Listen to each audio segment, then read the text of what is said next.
The Galactic Economy Explained, the companies that armed the galaxy.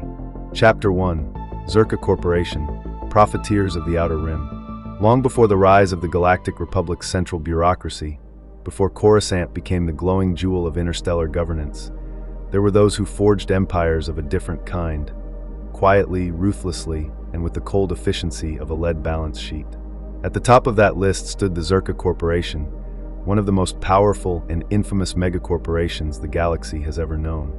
Its name endures like a scar across the annals of galactic history, synonymous with slavery, corporate imperialism, and the unapologetic exploitation of entire species. In the modern galaxy, few remember just how far Czerka's tendrils once reached.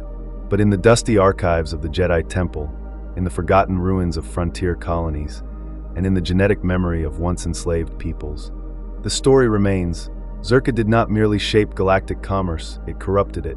Czerka's origins trace back to the early days of the galactic core, when the galaxy's great expansionist fervor drove thousands of ships beyond the known hyperlanes in search of new worlds and resources. Originally founded under the name Czerka Mining and Industrial, the company quickly outgrew its original purpose.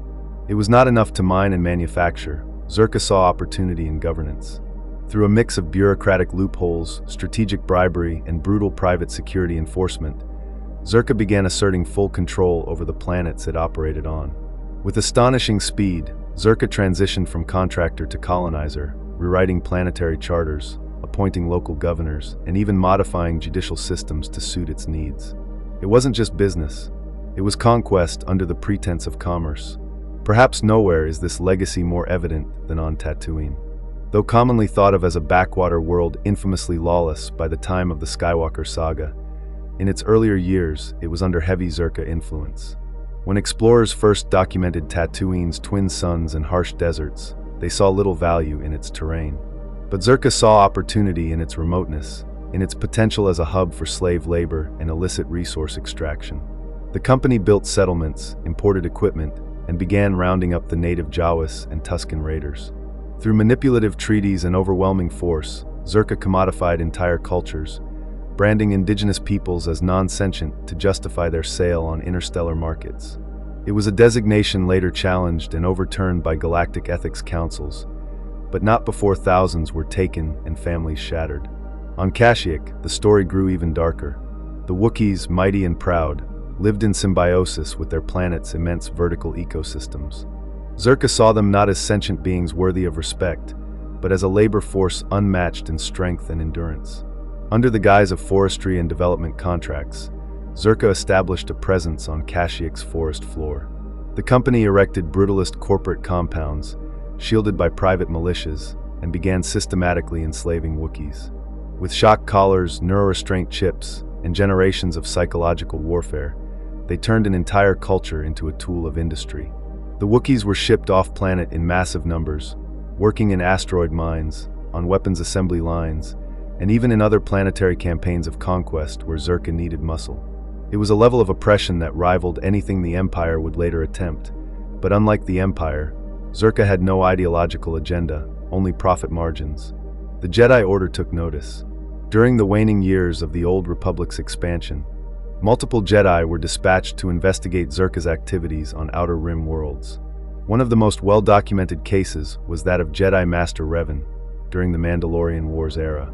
Revan, still loyal to the Republic but already deeply questioning its moral compromises, encountered Czerka's presence firsthand on Tatooine and Kashyyyk. His reports back to the Council were damning, detailing the subjugation of species, the illegal arms trade, and corporate dominance over planetary governments. But politics prevailed. Czerka had by then embedded itself so deeply into the Republic's economic infrastructure that open sanctions would risk destabilizing entire sectors. Senators with financial stakes in Czerka subsidiaries blocked reform, and Jedi investigations were quietly shuttered. The bureaucracy blinked, and Czerka tightened its grip. Part of what made Czerka so uniquely dangerous was its adaptability. When legislation cracked down on its more overtly criminal enterprises, Czerka simply shifted tactics. They created dozens of shell corporations, fronts with vaguely noble-sounding names like Outer Rim Resource Collective and Galactic Progress Initiative. These entities would handle the most controversial work: biological experimentation, planetary seizure, and black market arms dealing, allowing the core company to maintain plausible deniability. Meanwhile, high-level executives remained protected in glittering towers on corporate-run worlds, insulated from both galactic law and public scrutiny. Even Czerka's marketing strategies were sinister in their effectiveness. On worlds where its operations remained legal, Czerka invested heavily in propaganda. Holoads promised prosperity, education, and employment. Recruiting stations lured young beings with promises of off-world adventure and upward mobility. On some planets, Czerka even established corporate academies, which functioned as both schools and indoctrination centers. Children were raised to believe that loyalty to the company superseded loyalty to any planetary or galactic authority. To Czerka, the citizen worker was both consumer and commodity, a resource to be mined just like ore or spice. Their weapons division deserves particular note. Long before BlasTech rose to galactic prominence, Czerka was one of the foremost arms manufacturers in the galaxy. Its early model slug throwers and plasma rifles were sold in massive quantities across countless systems, often fueling the very conflicts Czerka would later profit from in reconstruction contracts. Their weapons showed up in back-alley skirmishes, planetary revolutions, and even in the hands of Mandalorian mercenaries. Czerka was agnostic to the cause. If you had credits, they had tools of death to sell. Yet, as with many giants, hubris became their undoing. Over time, the weight of Czerka's corruption began to collapse in on itself. Whistleblowers from within the company began leaking documents to Republic journalists and Jedi investigators. Some defectors described entire laboratories dedicated to genetic experimentation on unwilling subjects. Others revealed black site prisons operated without oversight in the unknown regions. And with the rise of the Sith Empire in the Old Republic era, Czerka's true loyalties became harder to ignore. Rather than resist Sith incursions, Czerka struck deals with them, offering logistical support in exchange for business rights in occupied territories. They sold weapons to Sith warlords, supplied droids to Imperial governors, and even experimented with Sith-aligned AI. By the time the Galactic Republic fully understood the depth of Czerka's rot, it was already too late. Massive internal purges, legal crackdowns, and military raids followed. Several of Czerka's planetary facilities were seized by Republic forces. High-ranking executives were arrested, and their holdings liquidated. But like a hydra, Czerka had already ensured its survival through decentralization. Dozens of splinter companies, private investors, and local proxies took over its assets, allowing much of its infrastructure to continue operating under different names. Though the Czerka brand lost prestige and public visibility, its legacy endured in the tools of galactic commerce and control. Perhaps most chilling is how much of Czerka's methodology was later mirrored by the Galactic Empire. Palpatine's regime, for all its theatrical cruelty, borrowed heavily from the corporate frameworks built by Czerka. Forced labor colonies, planetary subjugation through economic manipulation, the use of private contractors to enforce military goals without direct Senate oversight. Even the language of imperial bureaucracy echoes Czerka's internal policy memos, dehumanizing, detached, and chillingly efficient. And yet, despite everything, remnants of Czerka still linger. In remote trading posts, their old equipment still circulates, cheap, durable, and often embedded with long-forgotten control codes. In the shadow markets of Nar Shaddaa and Ord Mantell, collectors trade in rare Czerka prototypes. Weapons, droids, even data cores containing the secrets of vanished experiments. In hushed tones, some smugglers speak of an original board of Czerka executives who fled into the unknown regions, carrying with them forbidden knowledge and incalculable wealth. But more than these artifacts, Czerka lives on in the economic DNA of the galaxy. It was a corporation that taught others how to dominate without armies, how to enslave without chains, how to rewrite laws with ink instead of lasers. It did not need the Force or a throne or legions of stormtroopers. It needed only a ledger, a lawyer, and a willingness to view all life as product. In a galaxy defined by wars, rebellions, and the Force, the legacy of Czerka is a chilling reminder of a different kind of power. The power of unchecked capital, of economic conquest hidden beneath the skin of civilization. While its name may be buried in the footnotes of galactic history, its methods endure. And perhaps, in the flickering shadow of every profit-driven contract, in every distant colony ruled by boardroom decree, Czerka still profits. Quietly, relentlessly, unseen. Let us now turn our attention to another economic juggernaut, one far more visible in the galaxy's most defining conflict, the Trade Federation. Chapter 2. The Trade Federation, Bureaucracy and Blockades. The Trade Federation did not rise to power on the back of charisma, heroism, or warfare. Its roots were planted in spreadsheets, tax loopholes, and bureaucratic intricacies so complex that even seasoned senators struggled to comprehend them. It was not born in battlefields, but in boardrooms, forged from the quiet greed of thousands of corporate worlds desperate to expand their influence without shedding blood, at least not their own. Over time, what began as a loose alliance of trading interests evolved into one of the most powerful economic and military forces the galaxy had ever known, wielding control not just over shipping lanes and commercial licensing, but entire planetary populations. At its height, the Trade Federation commanded a reach so vast that it could paralyze entire systems simply by halting the flow of goods. It became, in essence, a state unto itself, unfettered by ethics, loyalty, or transparency.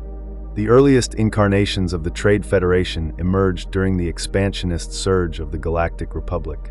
As the Republic's influence spread outward from the core worlds into the mid-rim and beyond, vast distances and disorganized infrastructure created logistical nightmares for legitimate commerce. In that vacuum, several core-based trade guilds began pooling their resources, forming a shared defense and distribution network to reduce piracy, cut tariffs, and maintain profit margins. Chief among these guilds were the Neimoidian-led shipping conglomerates, who rapidly gained control of major hyperspace routes, leveraging their growing fleet of freighters and armed escorts into a galactic necessity. What began as mutual cooperation soon became domination. Systems that relied on Republic imports soon found themselves answering to the Federation's policies, rates, and delays. The Republic, eager to maintain peace and cohesion during an era of rapid galactic growth, granted the Federation unprecedented autonomy. With the passage of the Free Trade Expansion Act, the Trade Federation was permitted to maintain an independent fleet for self-defense and to enforce trade laws in wild space. In theory, these permissions were meant to combat piracy. In practice, they created a militarized commercial entity with little oversight and vast profit motives. The Federation didn't just defend shipping lanes, it began to monopolize them. The central bureaucracy of the Federation, governed by a caste of Neimoidian viceroys and backed by enormous financial interests from various member worlds, operated under a strictly hierarchical system. Every transaction, from grain shipments to starship parts, was quantified, taxed, and optimized for maximal return. Sentient needs were secondary to the health of the quarterly reports. The Neimoidians, particularly Viceroy Newt Gunray, became the face of this corporate oligarchy. Educated from a young age in the Federation's internal academies, Gunray embodied the paranoid, profit-obsessed mindset that defined the organization. Neimoidian culture itself, with its historical focus on accumulation, cautious expansion, and hierarchical control, fused perfectly with the Federation's aims. Under Gunray's leadership, the Trade Federation's political influence ballooned. Dozens of senators were quietly lobbied, entire star systems bribed or intimidated into favorable trade agreements. Federation-controlled routes became critical arteries for both legal and illicit goods. Meanwhile, they continued to expand their droid manufacturing capabilities, building private armies of battle droids under the guise of convoy protection. The legal turning point that catalyzed the Federation's more aggressive behavior came in the form of new taxation policies on Outer Rim trade routes. The Galactic Senate, under mounting pressure from smaller systems and labor unions frustrated by the Federation's unregulated power, passed legislation aimed at regulating and taxing the Federation's profits. The move was meant to rein in corporate excess. Instead, it became the justification for open defiance. In a move that stunned the galactic community, the Trade Federation organized a full-scale blockade of the peaceful mid-rim world of Naboo. Using a vast fleet of Lookerhulk-class battleships and tens of thousands of droid soldiers, the Federation sealed the planet from all incoming and outgoing trade. Their rationale was simple: demonstrate to the Republic that economic power could not be taxed without consequence. The blockade of Naboo was not simply an act of protest, it was an invasion in all but name. The Federation, emboldened by its unchecked militarization, sought to bring the world to its knees through hunger, isolation, and psychological warfare. Their leaders expected the Senate to argue and delay, to drown in procedure while Naboo suffered. And they were correct. The inefficiency of galactic governance, long a shield for corporate malfeasance, now became a weapon. Queen Padme Amidala's desperate appeals were met with bureaucracy and inertia. The Jedi Council, sensing deeper currents, dispatched Jedi Master Qui-Gon Jinn and his Padawan Obi-Wan Kenobi to investigate, a move that, while pivotal in galactic history, was never officially sanctioned by a unified Senate resolution. Behind the scenes, the true scale of the Federation's ambition was only beginning to emerge. Their alliance with the mysterious Sith Lord Darth Sidious marked a turning point. Under his manipulative guidance, the Federation's actions became more than simple greed. They became pawns in a grander scheme to destabilize the Republic from within.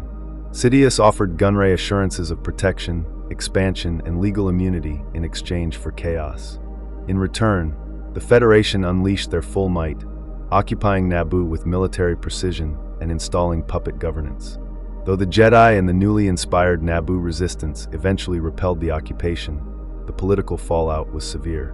Rather than dismantling the Federation, the Republic's fragmented nature allowed them to retain their seat on the Senate and continue operations with only minimal restrictions. It was during this era that the Trade Federation entered its most dangerous phase, not because it openly defied galactic authority, but because it learned how to manipulate it. In public, the Federation posed as a humbled trading entity. Behind closed doors, they continued to amass weapons, construct droid armies, and negotiate new treaties with separatist systems. The Federation became a founding member of the Confederacy of Independent Systems, aligning with the Techno Union, the banking clan, and other corporate powers in what would become the backbone of the separatist movement. Under the banner of independence and corporate freedom, they launched a full-scale galactic civil war. Their droid armies, efficient, obedient, and utterly devoid of moral conflict, fought on hundreds of worlds. The Clone Wars, as they came to be known, were not merely a conflict of ideology. They were a war for economic supremacy. In the factories of Geonosis and the orbital foundries of Neimoidia, the Trade Federation oversaw the mass production of B-1 battle droids, MTTs, vulture droids, and countless mechanized war machines. The scale was unprecedented, billions of units deployed across the galaxy, fighting not for belief, but for balance sheets. The cost was astronomical, but so too were the profits. The Federation supplied the war effort, controlled the supply chains, and dictated terms to countless client worlds who were forced to choose sides or risk extinction. For many in the Outer Rim, survival meant submission to Federation demands, the signing of resource extraction contracts, or the conscription of labor forces to fuel the ever-growing war machine. Even as the Republic mobilized its clone armies and pushed back the Separatists, the Federation retained a seat at the table, always presenting itself as a misunderstood party seeking autonomy. This duplicity allowed them to influence Republic legislation, while simultaneously undermining it on the battlefield. The Neimoidian leadership, cowed yet complicit, continued to follow the directives of Darth Sidious, believing that a future galactic order would reward their loyalty. They were tragically mistaken. As the war neared its conclusion, and Sidious executed his final gambit to dissolve the Republic and birth the Galactic Empire, the Federation's usefulness came to an end. In one final act of betrayal, Darth Sidious, revealed at last as Chancellor Palpatine, dispatched Darth Vader to Mustafar, where the Federation leadership had gathered to discuss the spoils of victory. There, amid the volcanic ash and fiery rivers of the Outer Rim, Vader slaughtered them all.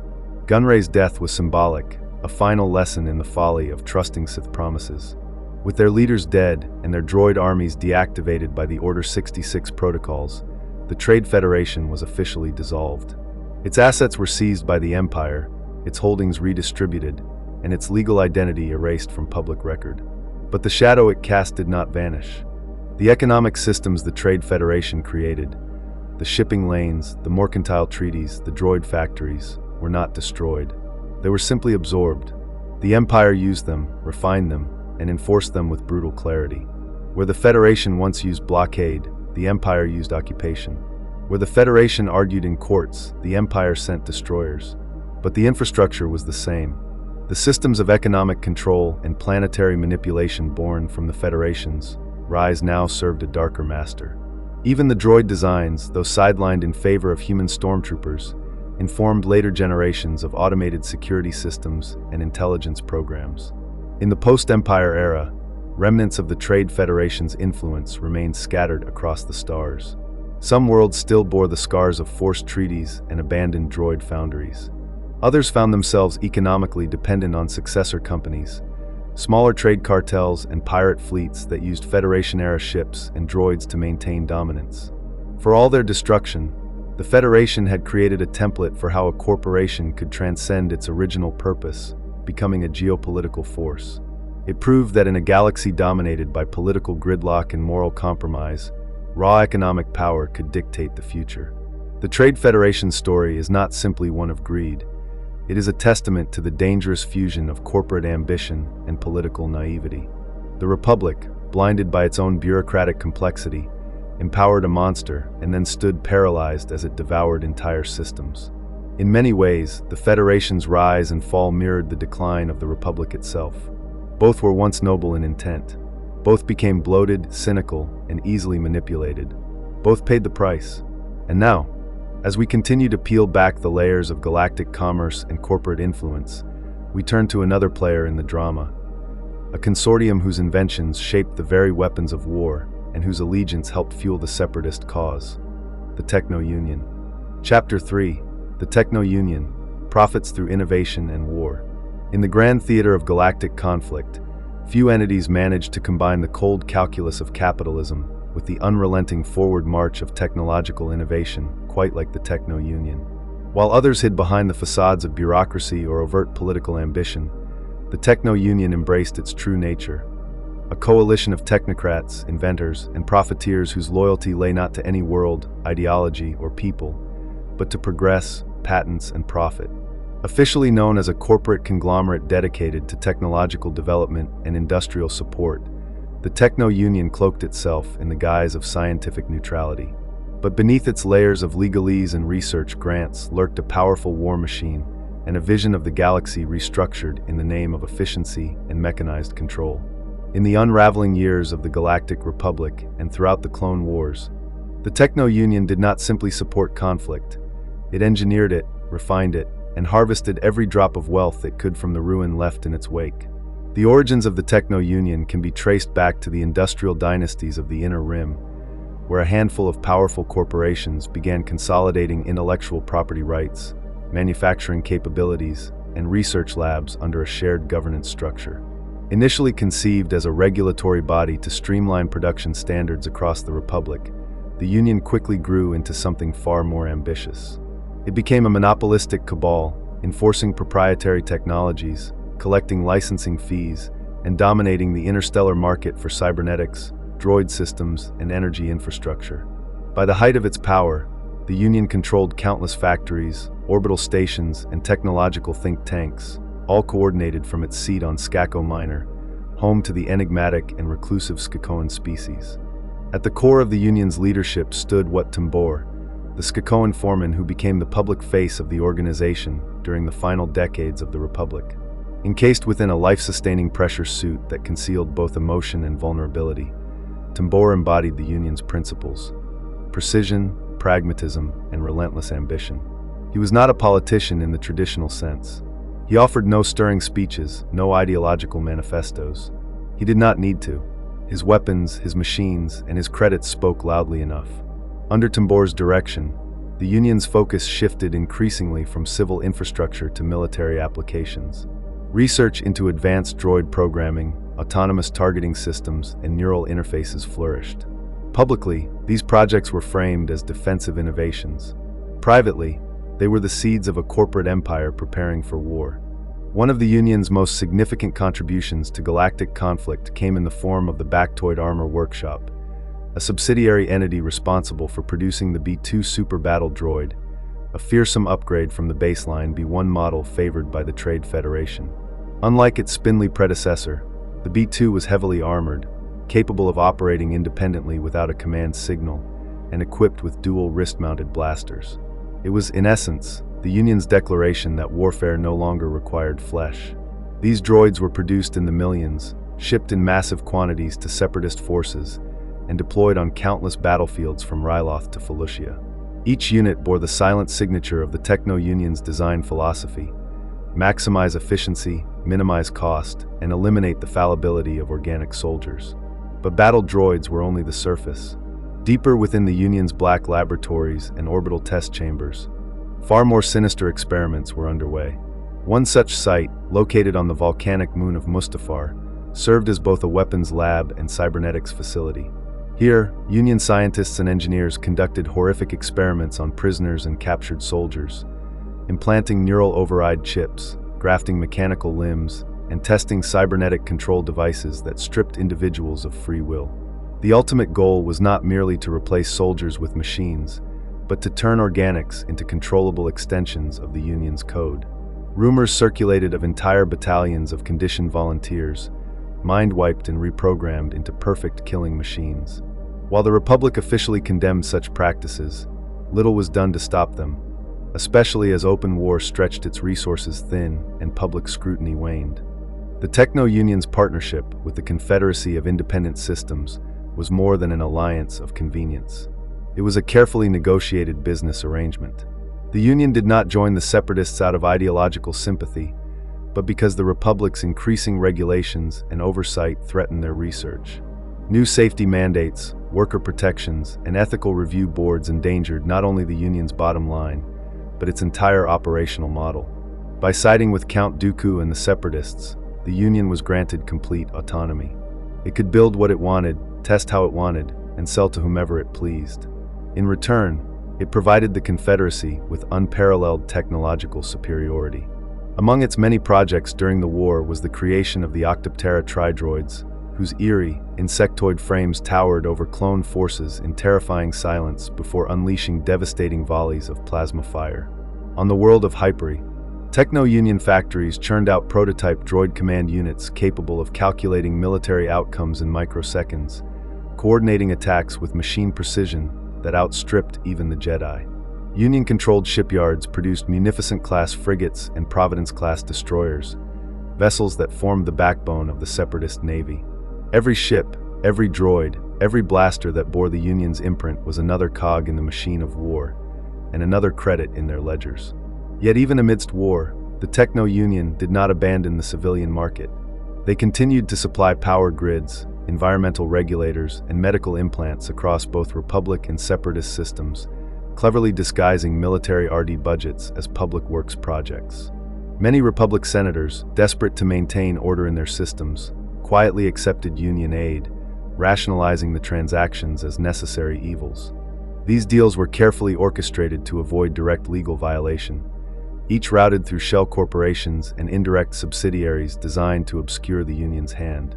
In some cases, the very same systems being bombed by Separatist forces were relying on Union-provided infrastructure to maintain life support, creating an economic loop of destruction and dependence from which the Union profited on both ends. The Union's indifference to morality was not born of malice, but of philosophy. In their view, war was merely another form of market stimulus. Conflict accelerated technological advancement, reduced bureaucratic interference, and opened new opportunities for expansion. The suffering of individuals was an unfortunate byproduct, regrettable but not worthy of consideration. This mindset was most chillingly revealed in internal Union documents recovered after the war, which quantified casualties not in terms of lives lost, but in terms of damaged equipment, resource consumption, and logistical throughput. One memo from a high-ranking Skakoan engineer described the invasion of Christophsis as an excellent real-time test environment for automated siege software. Another referred to a mass casualty incident on Sela Kami as a significant reduction in unlicensed organic variables. As the Clone Wars dragged on, internal conflicts began to surface within the Union. While Tambor maintained a firm grip on the central command structure, some board members grew uneasy with the Confederacy's growing reliance on Sith leadership. Dooku's increasing militarism and Sidious's mysterious influence cast long shadows. Whispers of betrayal began to circulate, concerns that the Sith viewed the Union as a tool to be discarded, not a partner to be elevated. Tambor, ever the pragmatist, chose to press forward. He oversaw the Union's expansion into newly conquered territories, implemented automated governance protocols in Union-administered zones, and even explored theoretical models for replacing planetary governments entirely with algorithmic management overseen by Union servers. To Tambor, the galaxy's chaos was a chance to build a new order, one not led by Jedi or politicians, but by engineers and code. That vision ended, like many others, in the fires of Mustafar. As the Clone Wars reached their final days, Sidious enacted the final stage of his grand plan. The Techno Union's value had been extracted, its innovations assimilated into the soon-to-be Galactic Empire. Its leaders, once indispensable, became liabilities. On Mustafar, in the same facility where countless beings had been reduced to test subjects, Darth Vader arrived. Tambor and his colleagues, gathered to celebrate their anticipated role in the new galactic order, were butchered without ceremony. Their deaths were swift and methodical, an execution of those who had outlived their usefulness. The Union's assets were seized by the Empire, its factories nationalized, and its technologies repurposed for the new regime. But as with all great engines, the Techno Union's momentum did not simply vanish. Its designs became the backbone of Imperial research divisions.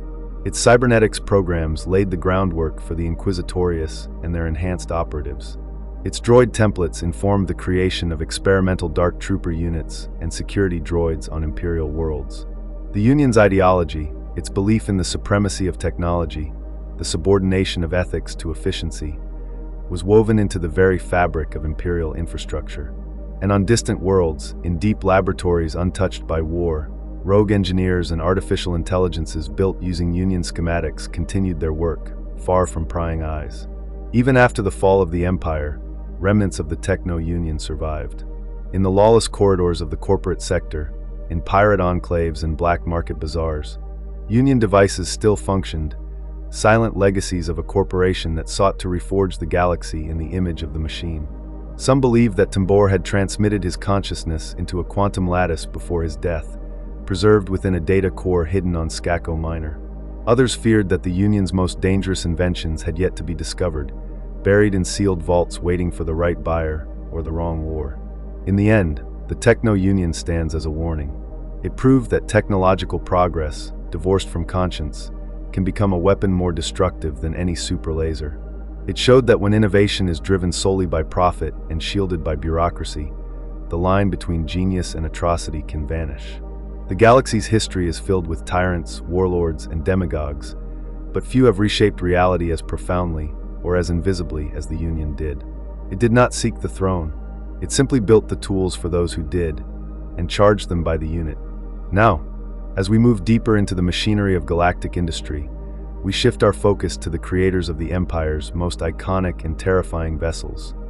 Sienar Fleet Systems, the architects of the Imperial War Engine. Chapter 4, Sienar Fleet Systems, the Empire's War Machine. The scream of a TIE fighter is more than the sound of a starfighter. It is the shriek of industrial terror, the metallic wail of mass-produced death engineered not for elegance, not for resilience, not even for victory in the long term, but for intimidation, speed, and obedience. It is the sound of Sienar Fleet Systems, one of the most quietly sinister corporations in galactic history. Though lacking the bombastic presence of the Trade Federation or the sprawling influence of the Techno Union, Sienar's legacy is etched into the very structure of the Empire's military might. Through sleek yet ruthless design, mass production, and a doctrine rooted in the subjugation of individuality, Sienar forged the spine of the Imperial Navy. Every dogfight, every orbital bombardment, every civilian caught in the shadow of a star destroyer owes something to the sterile brilliance and cold ambition of Sienar Fleet Systems. The roots of the company reach back to Republic times, when the Sienar family had already carved out a name for itself in ship engineering. Wraith Sienar, a visionary and a cynic, was both architect and philosopher of space warfare. He did not merely design ships, he designed ideologies into ships. With a mind equally comfortable in the realms of physics and propaganda, Sienar pioneered concepts that married aesthetic minimalism with terrifying precision. He understood early that fear could be engineered just as effectively as thrust.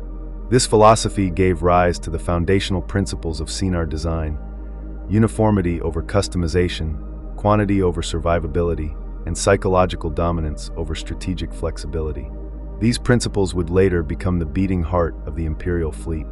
Sienar's earliest successes were the result of Republic contracts and private sector innovation. But it was in his association with the dark currents of galactic politics that Wraith's legacy would be cemented.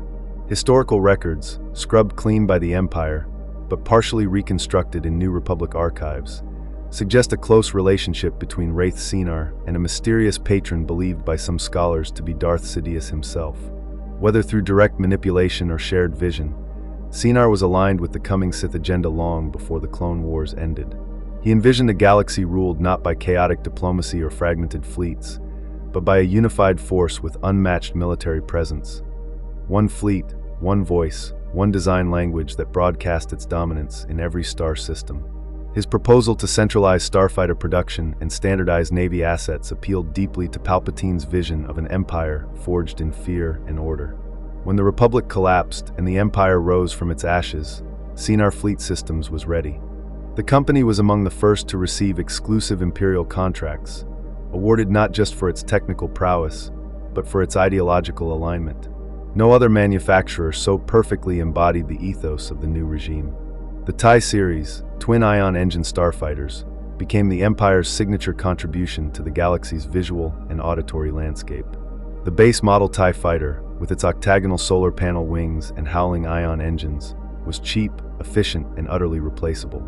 It had no shields, no hyperdrive, no life support. These omissions were not oversights, but deliberate features.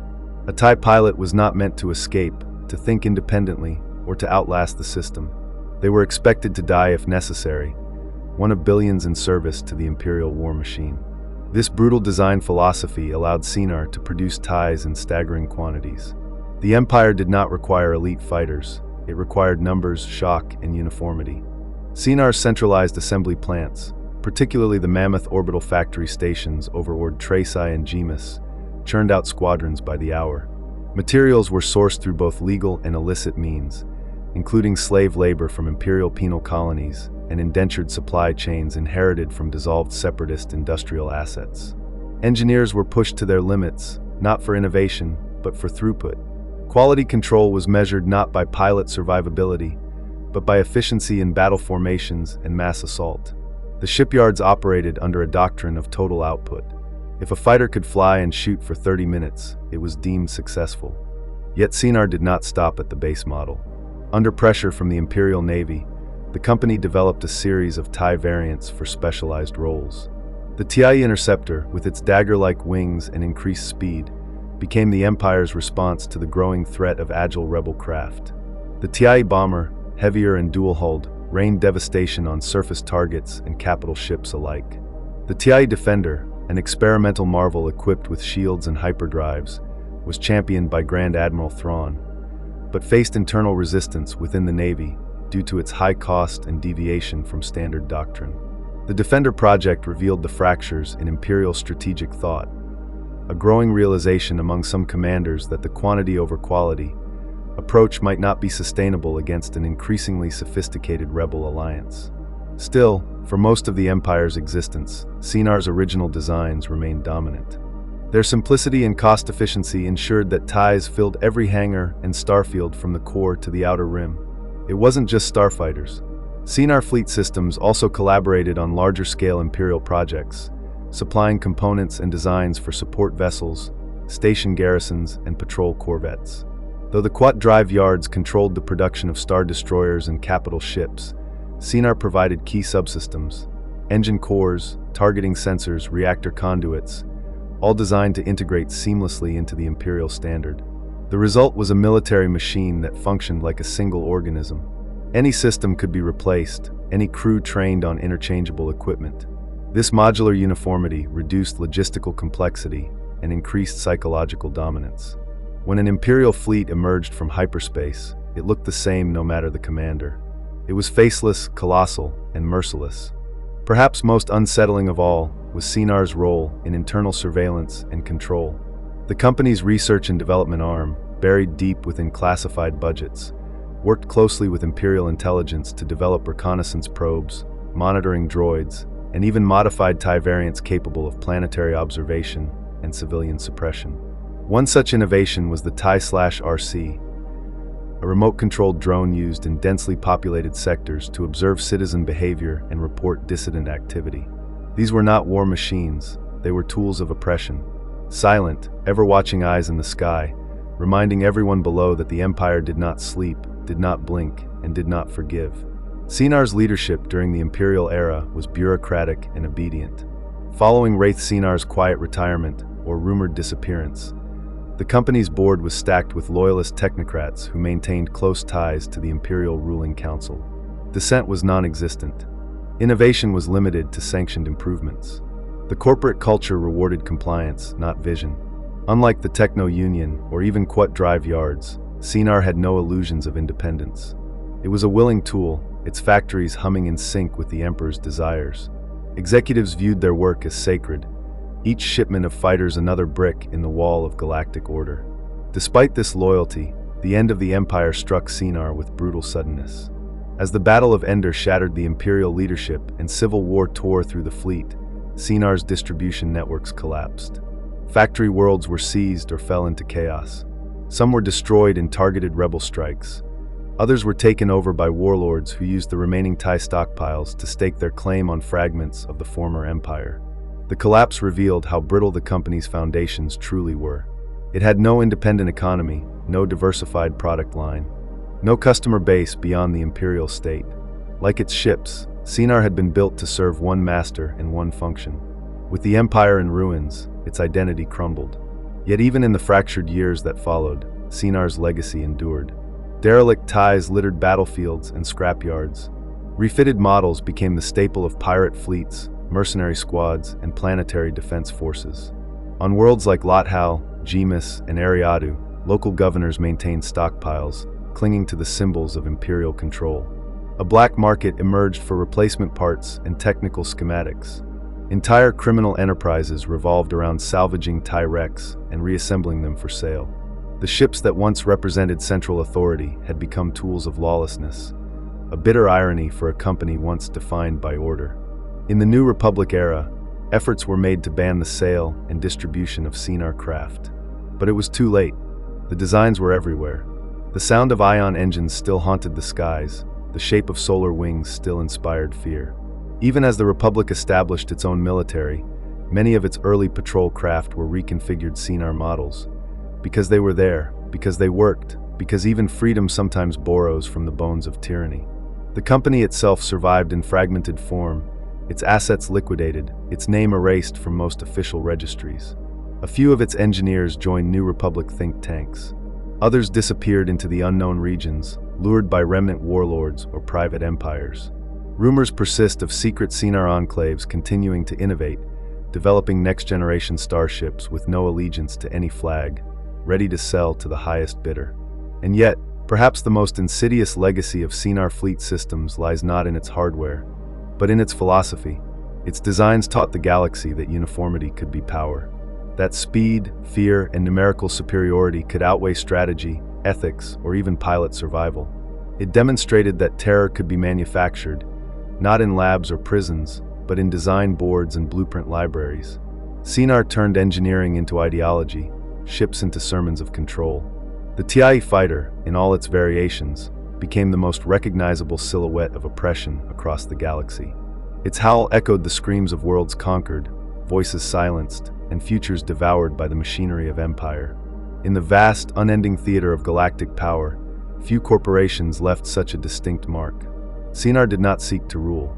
It sought to arm the rulers. It did not lead the charge, but it made the spear.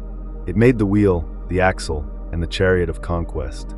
And when the empires it served fell into dust, its creations flew on, black wings against burning skies, carrying the memory of tyranny into every corner of the stars. Next, we shift from the star-streaked void of Sienar's assembly lines to the planet-bound leviathan of industry that built the largest ships the galaxy has ever seen. Kuat drive yards, the imperial shipyard colossus that turned planetary orbits into factories and forged the steel behemoths of galactic domination. Chapter 5. Kuat drive yards, builders of the behemoths. Few names evoke the cold grandeur of the galactic empire like Kuat drive yards. The very phrase conjures images of colossal star destroyers gliding from dry docks like titanic predators birthed into the void, their dagger-shaped hulls blotting out starlight as they emerged from the black-ringed forges encircling the planet Kuat.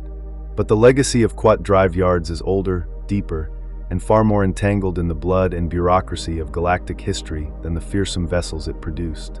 More than just a shipbuilder, KDY was a nexus of aristocracy, industry, and ambition. An entity so vast that it transformed an entire world into a factory, and then that factory into a fortress. Its influence shaped the Clone Wars, armored the Empire, and left a structural footprint on every military strategy conceived for generations. To understand Kuat drive yards is to understand the very infrastructure of galactic control. The planet Kuat, nestled in the core worlds near the Perlemian trade route, had long been a hub of industrial output, but it was the founding of Kuat drive yards that transformed it from a manufacturer of high-end star yachts and naval cruisers into the central pillar of galactic naval power. Established millennia before the Clone Wars, KDY began as a family-owned operation, one that carefully guarded its independence through shrewd alliances and technological superiority. The ruling noble houses of Kuat, particularly House Kuat of Kuat, intertwined their legacy with the shipyard's destiny, ensuring that the governance of the planet and the direction of its industries remained inseparable. In time, KDY became less a corporation and more a sovereign power. It fielded its own fleets, levied its own taxes, and negotiated directly with the Galactic Republic as a quasi-autonomous military contractor. By the final centuries of the Republic, Kuat drive yards had outpaced all competitors in scale and output. Its orbital shipyards, a gargantuan ring known as the Kuat Ring, wrapped around the planet like a halo of durasteel, housing billions of workers and trillions of credits worth of starship parts in various stages of assembly. The yards were so vast that a single Executor-class superstar destroyer could be constructed entirely within its internal docks without ever seeing planetary orbit. Production lines operated without cease, powered by both droid labor and an enormous population of human workers living in modular arcologies along the ring. Life on the Kuat Ring was regimented, sterile, and purpose-driven. Every breath taken served the construction of war. KDY's dominance came not only from its ability to build ships, but from its monopoly over design philosophy and standardization. The Venator-class Star Destroyer, the workhorse of the Republic Navy during the Clone Wars, was a KDY innovation, an elegant balance of firepower, carrier capacity, and speed. Built to support Jedi-led fleets and clone battalions, the Venator was modular, efficient, and easily mass-produced. But it was merely the beginning. As the war escalated, KDY responded with ever larger and more specialized vessels. The Victory class, the Acclamator class, and eventually the prototype designs that would birth the Imperial-class Star Destroyers. These ships were more than instruments of war. They were symbols, declarations of dominance engineered not just for battle but for spectacle. To see one emerge from hyperspace was to feel the weight of an entire regime pressing down upon your world. The political entanglements of Kuat drive yards during this period were complex and carefully managed. Despite ostensibly remaining neutral in the early years of the Clone Wars, KDY was effectively loyal to Chancellor Palpatine and the central government. This alignment was driven not by ideology but by pragmatism. The Republic paid better, offered more stable contracts, and promised long-term integration into what many within KDY's upper ranks saw as an inevitable new galactic order. The corporate board, dominated by the nobility of House Kuat and its allied families, viewed the Republic's shift toward militarization as an opportunity to secure a permanent role in shaping the post-war galaxy. Secret meetings between Kuat executives and emissaries of the soon-to-be Emperor laid the groundwork for a seamless transition. When the Republic gave way to the Empire, Kuat drive yards was not merely a survivor, it was a cornerstone. Under the Empire, KDY entered its golden age. Awarded sole responsibility for the construction of the Imperial-class Star Destroyer fleet, the corporation was given effectively unlimited resources, political protection, and legal immunity. KDY's internal security was overseen directly by Imperial intelligence, and the shipyards were declared a military zone. Unauthorized access was punishable by death. The Kuat Ring expanded further, incorporating asteroid mining operations and deep space dry docks. At its peak, KDY could simultaneously produce hundreds of starships across multiple classes, each vessel indistinguishable from the next, crafted with such uniformity that maintenance crews across the Empire could operate by rote. The ships themselves evolved into mobile expressions of Imperial doctrine. The Imperial I and II class Star Destroyers were massive, triangular beasts bristling with turbolasers and tractor beams, capable of glassing planetary surfaces or blockading entire systems with a single hull. Designed to operate independently or as part of a fleet, they were outfitted with stormtrooper garrisons, TIE squadrons, and interrogation chambers. Every inch of their cold gray corridors was built for utility and intimidation. And behind every one of them stood KDY, churning out warships with an almost theological fervor. Internal company culture during the Imperial era mirrored the authoritarianism of the Empire itself. Engineers and foremen were monitored for loyalty, production quotas were enforced with military precision, and any hint of dissent was purged. But Kuat Drive Yards was not content to remain merely a supplier. It lobbied for political influence, infiltrated Imperial committees, and maintained a rotating presence in the Imperial Senate through proxies. House Kuat wielded its influence with calculated subtlety, maneuvering to ensure that no competitor, be it Fonda Shipyards, Sienar, or even the Czerka Corporation, could threaten its supremacy. When the rebellion began to coalesce, KDY proposed even more aggressive ship designs, including the Tector class, a stripped-down star destroyer with enhanced armor and reduced hangar space, designed for brute force assaults on planetary defenses.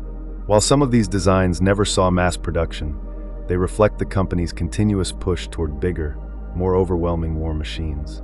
This trend culminated in KDY's indirect involvement in the Super Star Destroyer program, specifically the Executor class, the first of which served as Darth Vader's flagship. Though other shipyards contributed components and sub-assemblies, Kuat maintained control over the project's coordination and final assembly. The result was a vessel so large it redefined naval classification.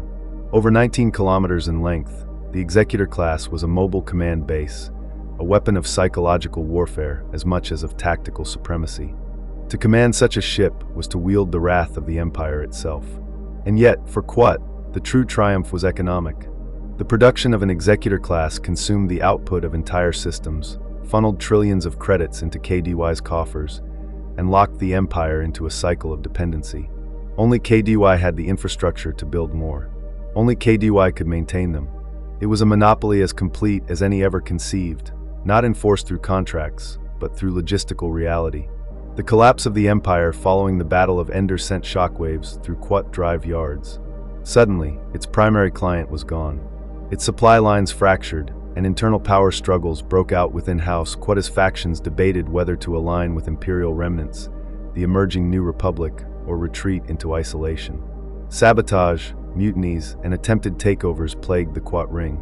Competing claims to corporate leadership emerged, each backed by different warlords or rebel sympathizers. In some cases, entire dry docks were seized by rogue admirals seeking to establish private fleets. For a time, it seemed that KDY would fragment and dissolve, another casualty of the Empire's collapse. Yet the sheer inertia of its industry carried it forward. The New Republic, desperate for naval power and wary of alienating a sector so vital to galactic trade, opted for diplomacy over destruction. Negotiations led to a partial renationalization of KDY assets, with many of the company's outer facilities being absorbed into Republic defense contracts. Other elements, particularly those loyal to the Kuat nobility, operated independently, selling ships to corporate clients, planetary governments, and even former Imperial holdouts.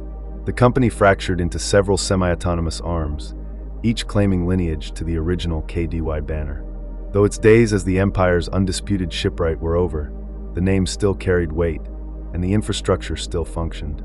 In the decades that followed, Kuat Drive Yards became a case study in corporate adaptation.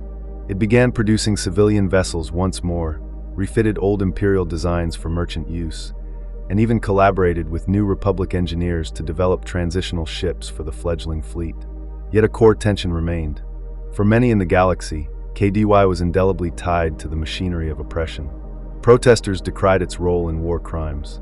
Whistleblowers revealed horrific working conditions during the Imperial years.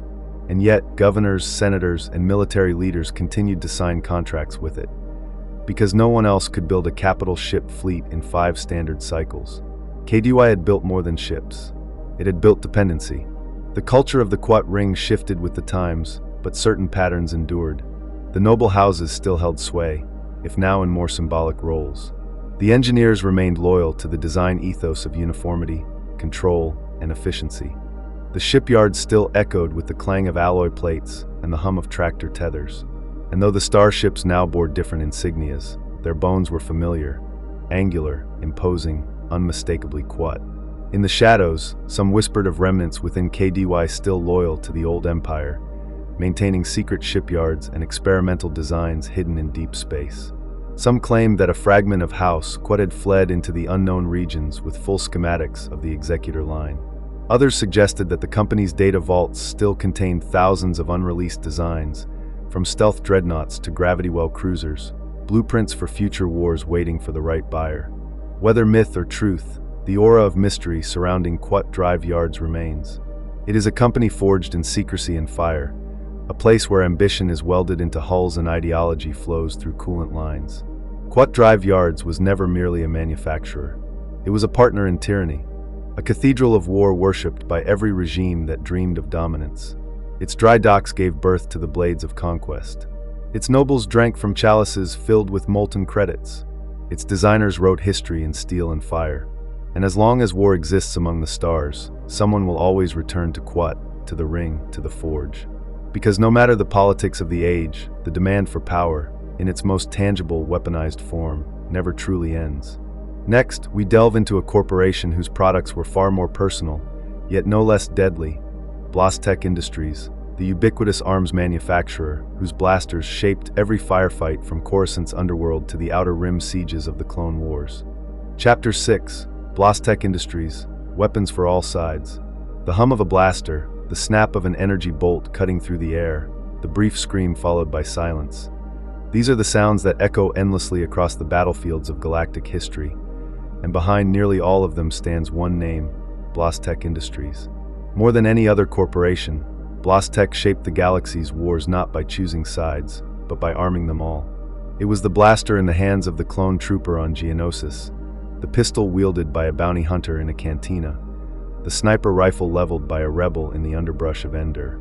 Ubiquitous, pragmatic, and often invisible behind the emblems of whatever faction held the weapon, BlasTech's legacy is not that of a political power, but of a silent architect of conflict. It thrived not by declaring allegiance, but by making sure no side could afford to be without it. In the halls of the Republic Senate, the corridors of the Separatist Council, and even in the black market corners of Hutt-controlled space, BlasTech's presence was felt in the pressure of a trigger and the flash of plasma fire. Founded during the latter centuries of the Old Republic, BlasTech began as a modest industrial manufacturer focused on energy cell refinement and compact reactor technologies. But its engineers quickly saw potential in personal energy weaponry, an area that at the time was fragmented across dozens of minor firms producing inefficient, bulky, or unstable models. BlasTech's breakthrough came with the introduction of the DL series pistols and E series rifles, standardized weapons that combine durability with modular customization. The DL-18, a simple sidearm, became the blaster of choice for corporate security forces across the core worlds, while the E-11, with its rugged frame and collapsible stock, would eventually become the iconic weapon of the Imperial Stormtrooper. BlasTech's success was not just in performance but in strategy. Its early designs were made to be licensable, reproducible, and easily adaptable. It didn't just sell weapons, it sold the means to produce weapons.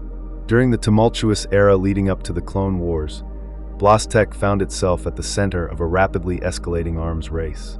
The Republic, increasingly uneasy about the rising power of the Separatist movement, began expanding its military budget, and BlasTech was a natural choice for outfitting the new clone army.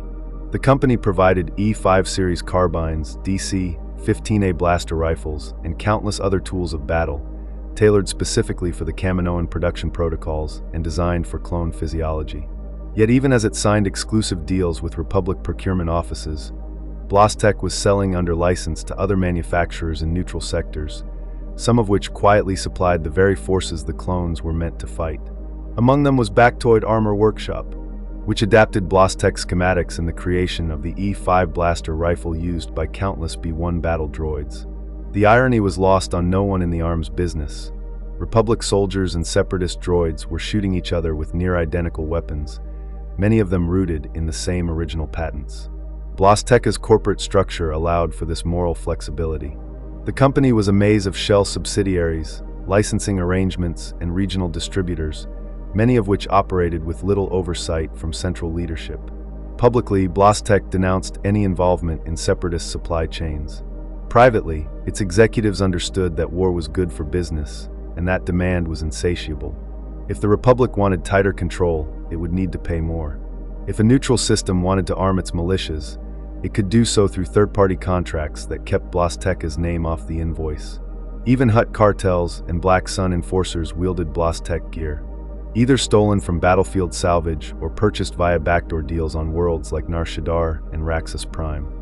The proliferation of their weapons was so complete that some planetary governments considered banning them outright, but most found that doing so left their forces hopelessly outgunned. Technologically, BlasTech was an innovator. Its weapons were not just efficient, they were elegant in their simplicity. The company pioneered blaster cooling systems that allowed sustained fire without overheating, energy cells that could be recharged or swapped under combat conditions, and sighting modules adaptable to multiple species' vision profiles. The E-11 in particular became a case study in adaptable design. It could be outfitted with stun settings, infrared scopes, underbarrel attachments, and even bayonets. A stormtrooper squad could modify their E-11s for jungle warfare, zero-gravity operations, or urban pacification without ever leaving the barracks. It was this modular philosophy that kept BlasTech ahead of its competitors. No matter the environment, no matter the war, there was a BlasTech weapon optimized for the task. Yet the company's reach extended beyond military-grade hardware. BlasTech also produced civilian models for security contractors, planetary defense forces, and even private citizens in jurisdictions that allowed personal arms. The DL-44 heavy blaster pistol, famously wielded by Han Solo, was originally marketed as a high-end civilian sidearm, powerful, compact, and deadly accurate. Though frequently banned in stricter systems, its reputation as a smuggler's favorite only increased its desirability.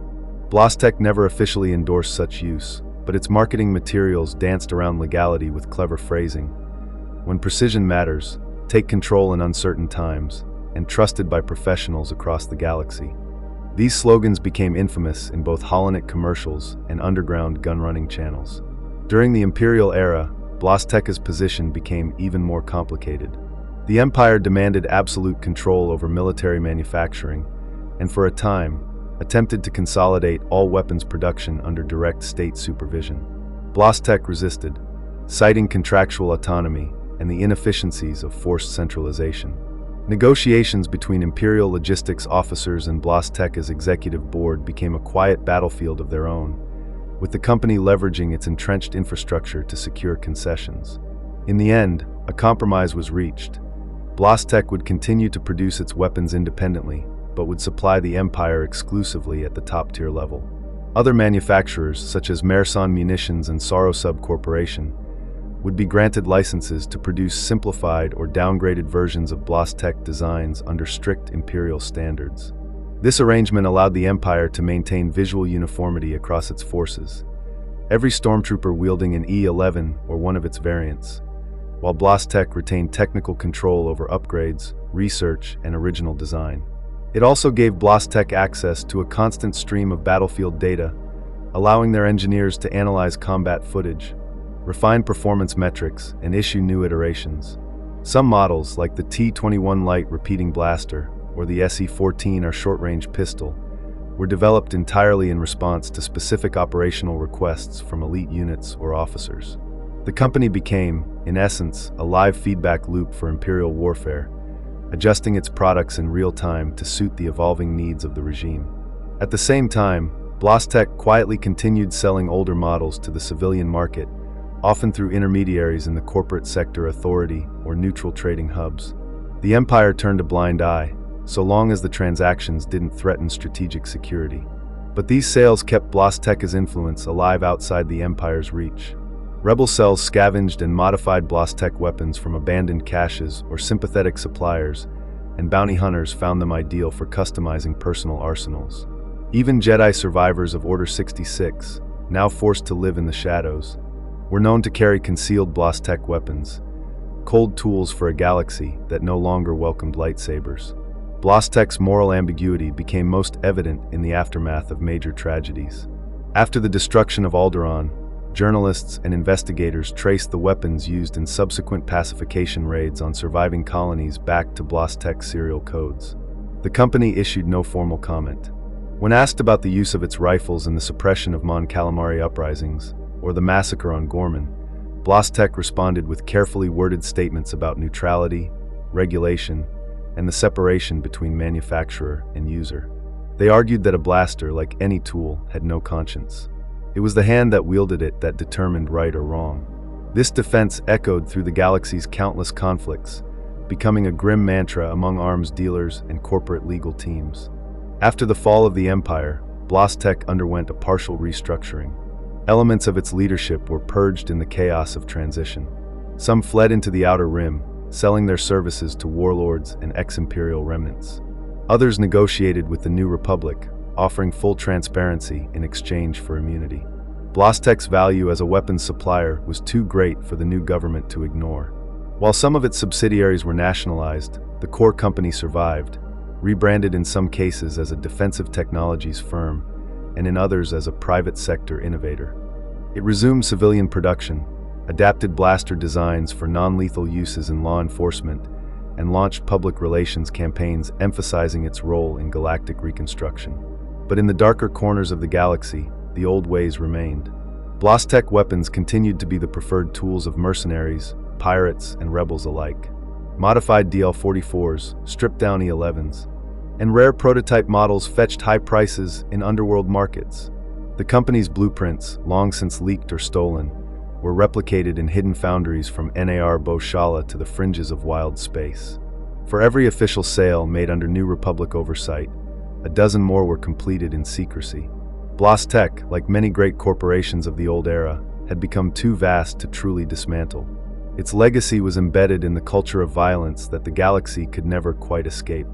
Even today, with the rise of newer defense firms and shifting political alliances, BlasTech remains a household name. It is whispered in arms bazaars, displayed in museums, and etched into the memories of soldiers from every faction.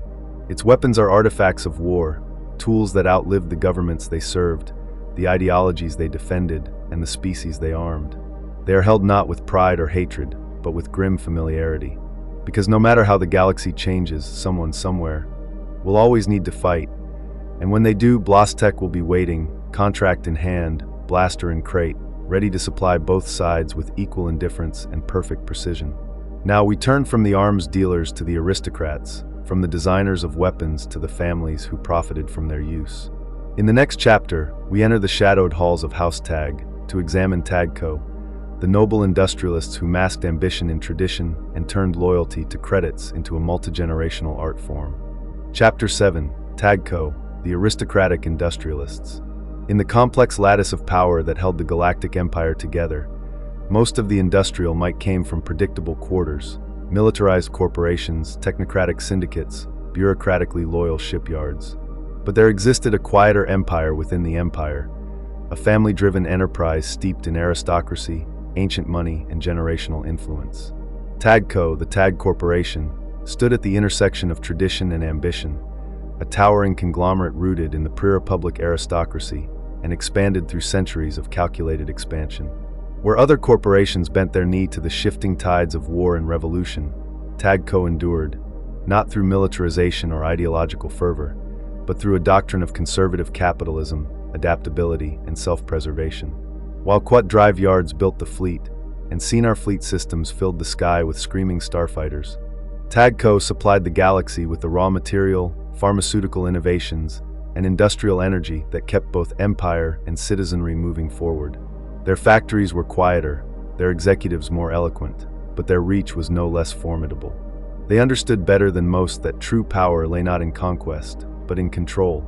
The Tagge family traced its lineage back thousands of years, their ancestral holdings predating even the foundation of the Galactic Republic. Based primarily on the core world of Tepesai, the Tagges were nobles before they were industrialists, their wealth originally drawn from old planetary land rights and rare mineral mining. As the Republic grew and the galactic economy matured, the Tagges transformed their noble house into a diversified corporate machine. TaggeCo grew gradually, acquiring and absorbing smaller competitors in fields ranging from energy distribution and metallurgy to pharmaceuticals and deep space mining. Their secret was simple: patience. While more aggressive corporations like Czerka rose and fell in dramatic cycles of overreach, TaggeCo remained steady. It avoided controversy, preferring influence over spectacle and stability over expansion for its own sake. And by the time the Clone Wars erupted, TaggeCo had become one of the largest privately held corporate entities in the galaxy. At the height of its power, TaggeCo's holdings spanned hundreds of systems. Its subsidiaries included mineral processing facilities on Centaurs and Jindine, Bacta refinement labs near Thyphera, orbital fuel depots in the Mid-Rim, and a sprawling pharmaceutical research division responsible for the development of dozens of critical life-saving and life-enhancing compounds. It operated planetary power grids, planetary-scale terraforming initiatives, and mining rights on asteroids that passed within breathing distance of the unknown regions. It even possessed entire moons leased to experimental agricultural projects. Unlike the flamboyant militarization of the Techno Union or the towering profile of Kuat, TaggeCo prided itself on discretion. Its CEOs dressed in noble finery, its shareholders met in private salons rather than bustling boardrooms, and its operations were shielded behind dozens of shell companies and tax shelters. Yet despite this genteel veneer, TaggeCo was ruthless, negotiating contracts with iron precision, eliminating rivals through financial suffocation rather than violence, and enforcing discipline internally through rigid hierarchical loyalty. When the Republic transformed into the Empire, TaggeCo did not resist, rebel, or even celebrate. It adapted. In fact, the company thrived under the imperial regime. Its conservative ethos meshed well with the new order: stability, hierarchy, obedience.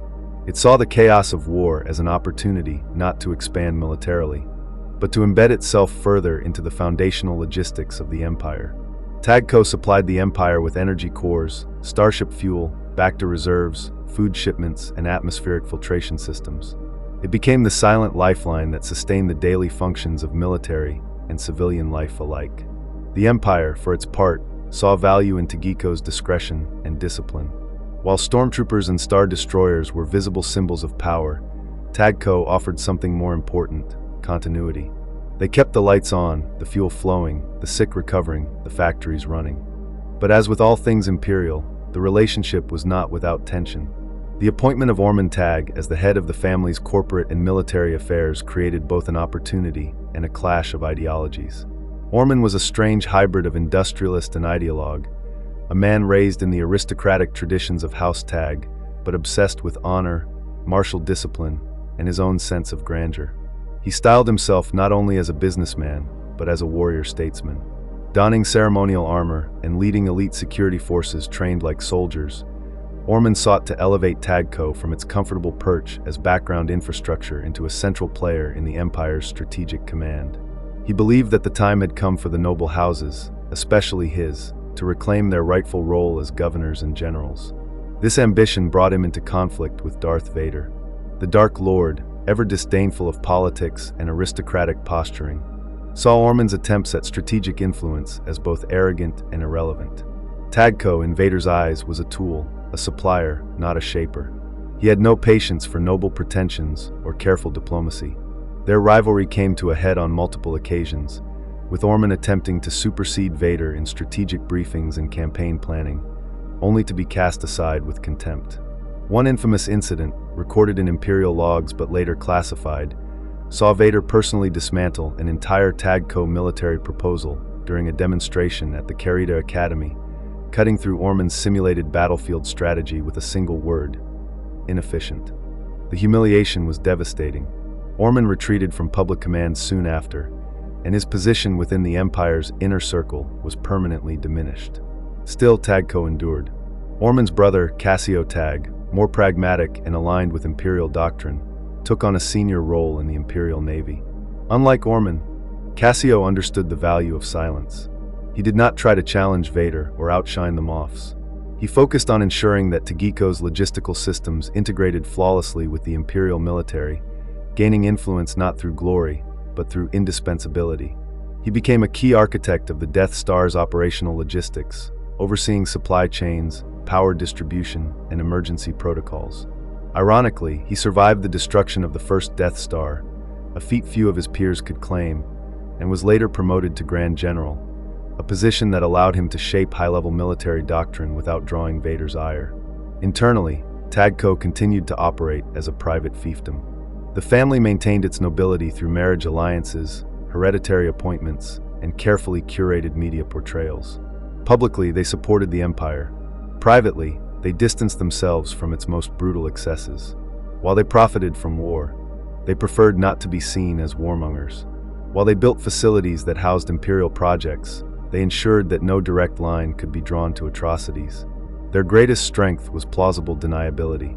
When worlds were scorched or populations displaced, TaggeCo claimed it merely provided energy infrastructure or chemical compounds, never weapons. When accused of benefiting from slave labor, they pointed to subcontractors and blamed bureaucratic ambiguity. In truth, they were as complicit as any corporation of the era, but their wealth and sophistication shielded them from retribution. This moral ambiguity became most visible in their pharmaceutical division. TaggeCo produced countless medications and biological supplements used throughout the empire and beyond, everything from anti-radiation treatments for stormtroopers to neurostimulants for laborers. Their back-to-synthesis facilities, while not the primary producers like those on Thifera, offered rapid deployment kits that made them invaluable in field hospitals. But beneath these benevolent products lay darker undertakings. Confidential reports later uncovered by New Republic investigators revealed TaggeCo's quiet funding of experimental neurochemical research involving mind state manipulation, emotion suppression drugs, and pain endurance enhancers. These compounds were tested on prisoners, slaves, and volunteer troops with incomplete disclosure. Some of the most unstable stormtrooper variants, particularly those used in high-risk boarding operations, were later traced back to TaggeCo's chemical protocols. While nothing was ever definitively proven in open court, the evidence was damning enough to stain the company's reputation in the post-imperial era. And yet, despite its brushes with scandal and the fall of the empire, TaggeCo did not fall. Like a tree with roots too deep to pull, it weathered the storm of galactic transition. When the New Republic emerged, TaggeCo shifted again, offering cooperation, transferring assets, rebranding subsidiaries, and painting itself as a wounded yet valuable ally in the reconstruction effort. They downplayed their imperial involvement, highlighted their humanitarian divisions, and even sponsored post-war recovery programs on devastated worlds. Their PR campaigns focused on unity, peace, and innovation. Behind closed doors, the family continued its old games, buying influence, suppressing old records, and ensuring that their legacy remained intact. The modern descendants of the Tagge family now operate from refurbished estates on Tepesai and elsewhere, still dressing in finery, still conducting business in the language of nobles. The current generation is less overtly political, more technocratic, and increasingly integrated with modern interstellar finance. TaggeCo continues to lead in pharmaceutical research, planetary energy systems, and deep core mining. It is once again one of the largest privately controlled economic entities in the galaxy, quiet, calculating, and immensely powerful. It rarely speaks in public, but its agents are always present in the rooms where futures are decided. TaggeCo's story is one of enduring power through subtlety. It is a reminder that while wars are fought with blasters and cruisers, the real victories are often won in contracts and inheritance rights. The Tagges did not need to conquer. They inherited. They bought. They maneuvered. Their loyalty was never to any flag or throne, but to wealth, legacy, and the slow grind of time. Empires rose and fell. Governments changed their names. But TaggeCo remained, its profits immune to politics, its foundations immune to revolution.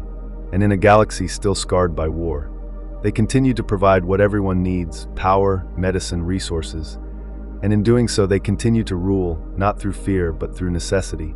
Next, we leave the noble halls of Tepesai and descend into the ungoverned reaches of space, where capitalism sheds its final mask, into the corporate sector authority, a realm where corporate rule is not hidden behind law, but enshrined in it, a frontier where greed writes its own constitution.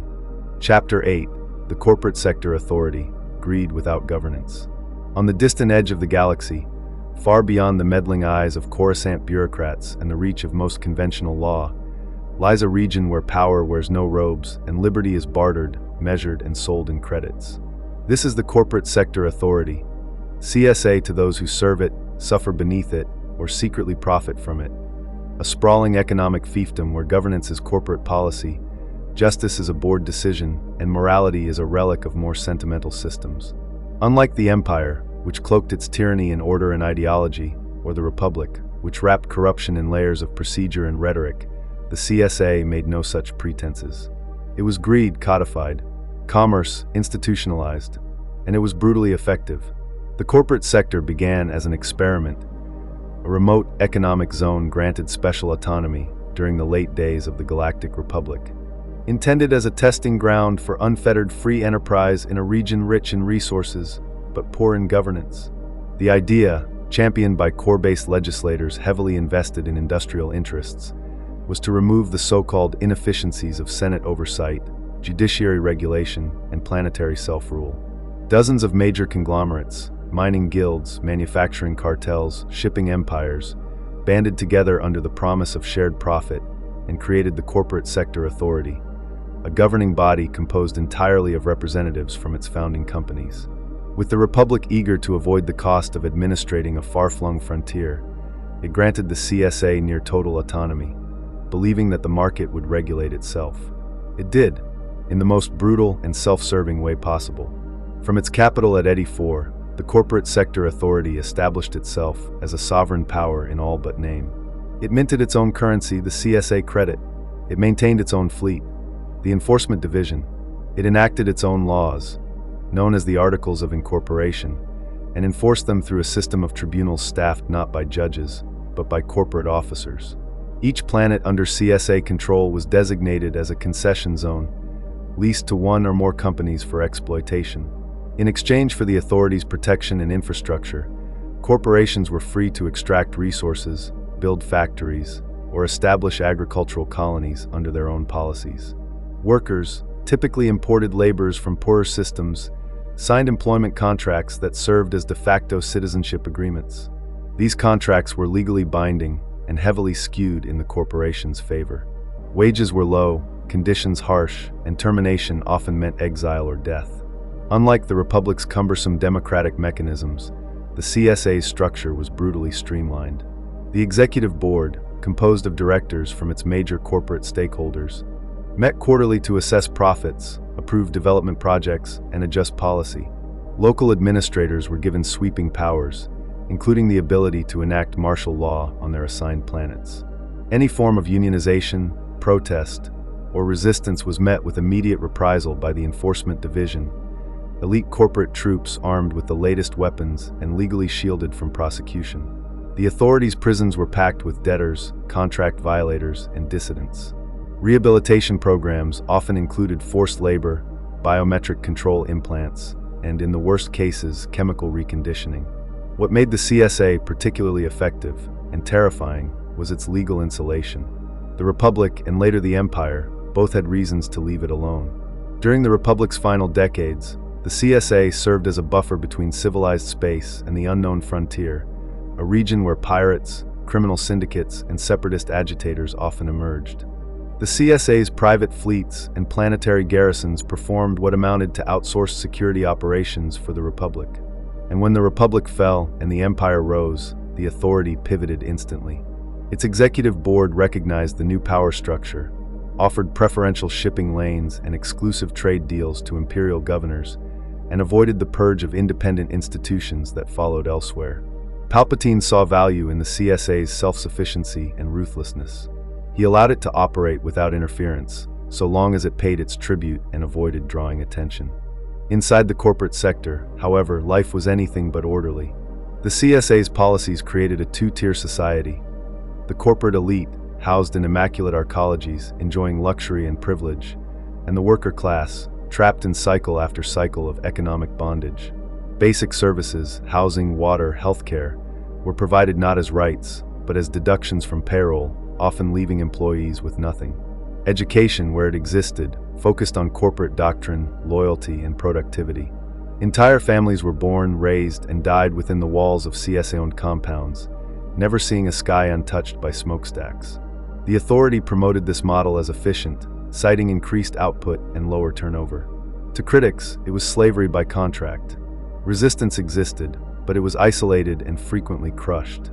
A small but persistent network of underground unions, rogue freighter crews, and former CSA workers-turned-pirates operated in the margins, hijacking supply shipments or exposing abuses.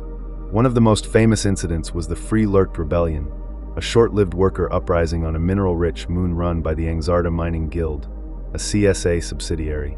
The rebels seized the main extraction facility, broadcast footage of the living conditions, and demanded recognition. Within 48 hours, the Enforcement Division landed with heavy weaponry, deployed riot control droids, and declared the entire moon a quarantined security zone. Over 1,000 workers were killed or imprisoned. The Republic issued no sanctions. The footage was suppressed, and the CSA posted record profits the following quarter. The authorities' culture was steeped in corporate jargon and hollow optimism. Propaganda broadcasts spoke of growth horizons, productivity potential, and the shared dream of expansion. Company anthems played on worksite speakers. Posters encouraged loyalty and discouraged profit sabotage, a euphemism for complaining. Rewards programs offered minor luxuries, extra meal rations, access to simulated entertainment for high-output performers. The illusion of choice was key. Workers could theoretically transfer between companies, but in practice, debts and non-compete clauses locked them in place. Medical coverage was tied to performance. Security drones patrolled residential blocks. Entire towns were algorithmically monitored for signs of unrest. Yet for all its dystopia, the CSA functioned. Its systems were ruthlessly optimized. Supply lines ran on time. Production quotas were met. Black markets were tolerated as pressure valves, and efficiency was worshipped above all. Even rebel sympathizers grudgingly acknowledged the sector's output. Starships built on CSA worlds were reliable and cheap. Fuel from authority refineries powered fleets on both sides of the Galactic Civil War. Medical supplies synthesized in its labs ended up in both Imperial med centers and rebel triage tents. It was a neutral ground soaked in blood and profit, a place where the ideology of war mattered less than the margins on quarterly spreadsheets. The CSA's Enforcement Division deserves special note. More than just a security force, it was a private army loyal only to the authority. Its officers were trained in suppression, intelligence, and pacification, recruited from elite academies and conditioned to see dissent as disease. Equipped with custom BlasTech weaponry and light-powered armor, they operated in squads with near-complete autonomy. On some worlds, they replaced local governments entirely, acting as judge, jury, and executioner. Surveillance equipment, psychological manipulation, and even neural mapping were used to preempt resistance. Detainees disappeared. Contracts were nullified, and yet the authority remained clean, at least on paper. Every action was in compliance with articles of incorporation, every death a termination of employment, every atrocity a workplace incident. The authority's long-term goal was not merely profit, but expansion. It sought to transform the entire corporate sector into a model of post-state civilization, one where governance was irrelevant, and every aspect of life could be measured, optimized, and monetized. Planets with natural beauty were repurposed as executive retreats. Worlds with untapped resources were terraformed and subdivided into investment portfolios. The CSA even launched its own educational institutions, so-called excellence academies, designed to raise the next generation of administrators, engineers, and corporate enforcers. Admission was based not on merit, but on loyalty metrics. Graduates were guaranteed placement within the authority's ever-growing machine. And still the galaxy spun. Governments rose and fell. Wars raged. Jedi were purged. Empires collapsed. But the CSA endured. When the Empire began to fracture, the authority maneuvered once again. It offered logistical support to Imperial remnants while opening quiet communication channels with New Republic envoys. It shipped food to Mon Calamari, even as it sold alloys to Kuat drive yards. When questioned, it pointed to its charter: neutrality, efficiency, autonomy. It had no political alignment, only clients. And clients, it insisted, were everywhere. In time, the New Republic attempted to assert more oversight over the corporate sector. It dispatched inspectors, passed trade regulations, and issued audits. The CSA responded with calm resistance. It buried requests in paperwork, appealed rulings in courts it barely recognized, and flooded markets with low-cost supplies that undermined competitors.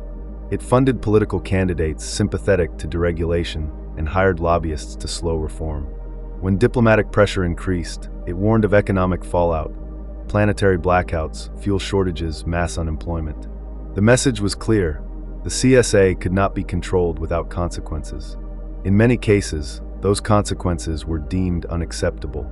And so, the corporate sector authority continued. It remained an island of engineered order in a sea of chaos, a monument to what capitalism could become when divorced from law, compassion, or restraint. It was not an empire of banners, but of invoices. It had no throne, only a boardroom. Its anthem was the hum of assembly lines, the ping of profit notifications, the silence of vanquished complaint. Workers came and went. Executives rose and fell. But the system endured, perfect in its cruelty, timeless in its ambition. To understand the corporate sector authority is to peer into the galaxy's soul and see a reflection not of ideals or rebellion, but of what happens when power sheds its masks and profit becomes God. It is a future written in balance sheets and enforced by plasma fire. And even now, in the hidden places where the Republic's light does not reach, its ships still fly, its factories still burn, and its ledgers still grow. Next, we turn to a very different form of economic power, one that thrives not on contracts or corporations, but on crime, fear, and hidden networks. In the next chapter, we explore Black Sun, the shadow syndicate whose influence reached deeper than any government dared admit. Chapter 9, Black Sun and the Shadow Economy. In the dark veins that ran beneath the galaxy's surface, in the alleyways of Nar Shaddaa and the neon-lit slums of Coruscant's lower levels, in the back rooms of cantinas on Lot Hal and the auction houses of Sereno, there existed an economy that had no taxes, no oversight, and no morality. It was the shadow economy, an ancient and ever-changing web of smuggling routes, bribery, black markets, and criminal enterprise that operated in the spaces between laws and empires. And at the heart of that sprawling, subterranean system pulsed a name whispered with both fear and respect: Black Sunday. More than a cartel, more than a crime syndicate, Black Sun was a corporate empire born in darkness, structured like a business, yet governed by violence and treachery. It was a syndicate whose product was control, whose currency was fear, and whose influence extended far beyond the borders of the underworld into the corridors of power. Where legitimate corporations signed contracts, Black Sun inked blood pacts. Where businesses grew through supply chains, Black Sun thrived through intimidation, infiltration, and subversion. It was a shadow cast long before the Empire rose, and it endured long after the Death Star fell. Black Sun's origins are as murky as the space it inhabits.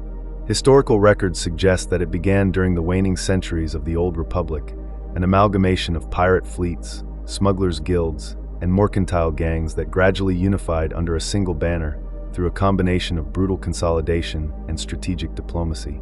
Its founders were not ideologues but opportunists, beings who saw in the Republic's vast bureaucracy a vulnerability to exploit. While senators argued, trade laws shifted, and taxes fluctuated, Black Sun offered consistency. A place to do business without questions, to buy what the legal market would not sell, and to dispose of problems the law would not touch. From its earliest days, the syndicate applied corporate models to criminal enterprise. It developed regional branches, operational silos, tiered leadership, and profit-sharing systems.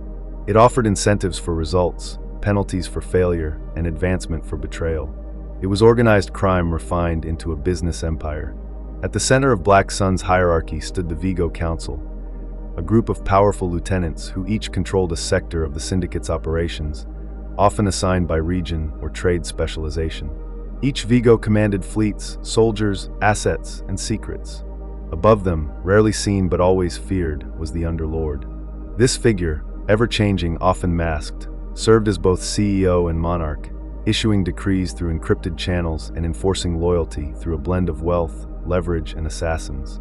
The Vigo Council and Underlord structure allowed Black Sun to remain flexible yet centralized, enabling rapid shifts in leadership without disrupting operations. When one Vigo died, usually violently, another rose to fill the vacuum, often more ruthless and ambitious than their predecessor. During the Clone Wars, Black Sun flourished. The chaos of interstellar war shattered traditional enforcement structures, diverted Republic and Separatist resources, and opened entire trade lanes to exploitation. The Syndicate expanded its reach into weapons trafficking, slave trade, spice production, and information brokerage. It established control over dozens of Outer Rim worlds, some through direct conquest, others through economic domination. On planets like Mustafar, Ryloth, and Obadiah, Black Sun's agents operated openly, enforcing their will with mercenary armies and corrupted planetary governments. The Syndicate became a ghost empire, unofficial, unacknowledged, but very real.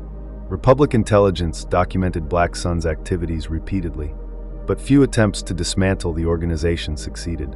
Senators were bribed, investigations delayed, and witnesses disappeared.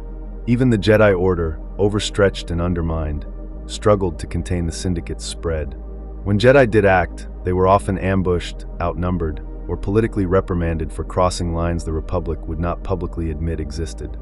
Black Sun's reach was not limited to weapons and smuggling. One of its most insidious ventures was its infiltration of legitimate markets. Through layers of shell corporations and clean front businesses, the syndicate laundered billions of credits annually. It invested in shipping companies, food distributors, entertainment venues, and even med centers. On Coruscant alone, entire levels of commerce were quietly under syndicate control, their owners unaware that their corporate charters were part of a vast criminal web. When a rival company resisted a Black Sun takeover, accidents happened. Shareholders vanished. Auditors received death threats or disappeared into distant hyperspace. Corporate law firms specializing in mergers and acquisitions began recognizing certain patterns, certain clients who always won, certain deals that were never contested. In time, some of these firms simply stopped asking questions. One of Black Sun's most disturbing enterprises was its involvement in the biological and cybernetic trafficking trades.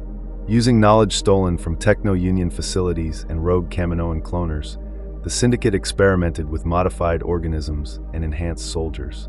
These were not droids or clones, but sentient beings reshaped against their will, conditioned enforcers used for black ops, gladiatorial combat, or high-risk assassinations. Black Sun's secret laboratories, often hidden in asteroid fields or planetary crust vaults, became laboratories of horror. Experiments were conducted on slaves, prisoners, and even volunteers desperate enough to gamble their futures.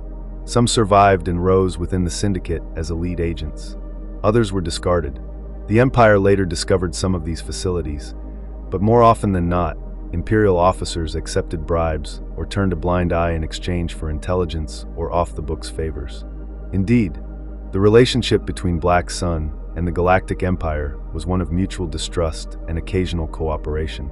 The Empire officially denounced criminal syndicates, and many within Imperial intelligence considered Black Sun a threat to order. Yet there were moments when necessity overrode principle. Imperial governors in unstable systems quietly made deals with Black Sun Vigos to maintain peace. Stormtroopers raided rival syndicates, leaving Black Sun holdings untouched. Weapons flowed from syndicate caches to Imperial-aligned militias. In return, Black Sun offered intelligence, sabotage, and enforcement services. Some high-ranking Imperials even kept personal ties to the syndicate, using it to settle scores or launder funds. Emperor Palpatine himself, ever the chess master, permitted such relationships to continue so long as they served the Empire's interests. Darth Vader, by contrast, despised the syndicate and ordered several brutal crackdowns. Yet even his efforts failed to root it out completely. Black Sun was too decentralized, too well-connected, and too embedded to kill. During the reign of Prince Xizor, perhaps the most famous underlord in Black Sun history, the syndicate reached its peak of visibility and ambition. Xizor, a Falleen noble with the cold precision of a politician and the sadistic tendencies of a warlord, turned Black Sun into an open player on the galactic stage. He courted powerful figures, built embassies under the guise of corporate fronts, and presented himself as a legitimate businessman while quietly orchestrating assassinations, coups, and trade wars. His palace on Coruscant was a fortress of opulence and surveillance, a symbol of Black Sun's transition from shadow to spotlight. Xizor believed he could rival Darth Vader, even challenge the Emperor's favor. His arrogance was monumental and ultimately fatal. When he overstepped, Vader destroyed his palace from orbit. Thousands died in a matter of seconds. But Black Sun endured. The Vigo Council reassembled. New underlords emerged. The Hydra regrew its heads. After the fall of the Empire, the Syndicate faced new challenges. The New Republic attempted to dismantle its operations, deploying special task forces, legal investigators, and undercover agents. Some successes were achieved. Minor Vigos arrested, supply lines disrupted, but Black Sun adapted. It shifted its center of gravity to the Outer Rim, to Hutt space, to independent systems where Republic authority was tenuous. It fractured into cells, diversified its portfolio, and exploited the chaos of galactic transition. In some sectors, it posed as a protection service. In others, it controlled banks, shipping ports, and communications hubs. Its information networks rivaled those of official governments, and its assassins were feared across dozens of systems. It rebranded some of its operations under new names, fronts like the TransGalactic Consortium and the Apex Group, but the rot beneath the mask remained the same. To understand Black Sun is to understand a different kind of power. Not the power of fleets or armies, but the power of necessity, of leverage, of the spaces between laws. It feeds on desperation, thrives on instability, and wears civility like a finely tailored cloak. Its meetings are held not in council chambers, but in encrypted comms and blood-stained rooms. Its votes are cast with daggers, its promotions earned in betrayal. And yet, for many across the galaxy, it provides what no government does: order, protection, profit. Smugglers find employment. Outcast scientists find funding. Refugees find transport. Its cruelty is matched by its opportunity. In a galaxy where idealism often dies young, Black Sun offers something enduring, if terrible. Today, Black Sun continues. Its Vigos remain elusive. Its finances shift through untraceable accounts. Its operations span from the slums of Nar Shaddaa to the penthouses of Koralag. No one truly knows the extent of its influence. Perhaps even the Syndicate itself no longer knows. Perhaps it has grown so large, so embedded, that it cannot be fully dismantled, only disrupted. For every criminal arrested, another takes their place. For every lab destroyed, a dozen more go unnoticed. It is the black blood that circulates through the galaxy's veins, unnoticed until the wound opens and the darkness spills out. And so, as we emerge from the shadowy corridors of Black Sun's empire, we return to a force far older and perhaps even more insidious: the power of credits themselves, manipulated not by criminals but by bankers. In our final chapter, we examine the intergalactic banking clan, a quiet titan whose influence over debt, finance, and economic fate has touched every corner of the galaxy, from the halls of the Jedi Temple to the citadels of the Sith. Chapter 10: Intergalactic Banking Clan, the Currency of Control. Across all the wars, invasions, and revolutions that have shaped the history of the galaxy, there has been one constant: the flow of credits. Weapons are forged, fleets constructed, armies raised, and empires maintained not merely through strength of arms or ideology, but through economics, through loans, transactions, and fiscal maneuvering. And no institution understood or wielded that power more completely than the Intergalactic Banking Clan. The IGBC, as it was formerly known, stood not merely as a bank, but as the silent axis upon which the wheels of galactic power turned. Its decisions affected the fate of entire worlds. Its ledgers recorded the ambitions of chancellors, the bribes of warlords, and the debts of entire civilizations. While senators debated and generals strategized, the Muns of the banking clan watched from their financial citadels, cold, calculating, and always in control. In the end, they understood a fundamental truth of the galaxy. It was not blasters or battlecruisers that determined victory. It was who held the note when the war was over. The Mun species, native to the high-gravity world of Munilinst, were tall, gaunt beings known for their intellectual rigor, emotional restraint, and obsessive precision. Their culture revolved around numbers, contracts, and hierarchy, and from a young age, Muns were raised to see logic and finance as the highest forms of discipline. Success in Mun society was measured not in personal glory, but in accumulation, control, and reputation within the tightly knit financial networks that governed their world.